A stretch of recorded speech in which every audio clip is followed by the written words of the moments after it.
Sürücülük hüququnun məhdudlaşdırılması ilə bağlı təyin edilən 20 bal limitinə yenidən baxıla bilər. Artıq bununla bağlı Milli Məclisə qanun layihəsi təqdim edilib.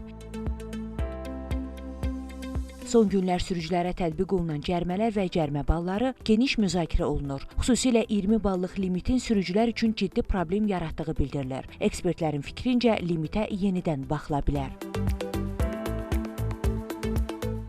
Son dövrlər cərimə balları ilə bağlı sürücülər arasında ciddi narahatlıq və narazılıq var. Bunun da kökündə o dayanır ki, son illər, təxminən 2 il olar, dayanma durma ilə bağlı bəzi xətalara görə cərimə ilə yanaşı həm də bal əlavə olundu.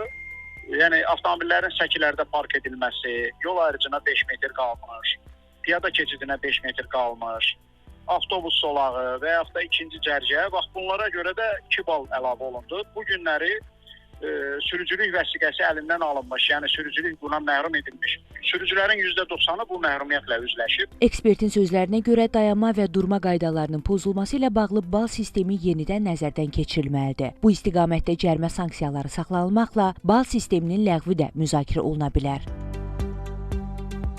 Cərimə ballarının bəzi xətalardan çıxarılması, eyni zamanda 20 yox, məsəl üçün 25-30 bal məhrumiyyətin 25-30 bala qaldırılması faydalı olardı.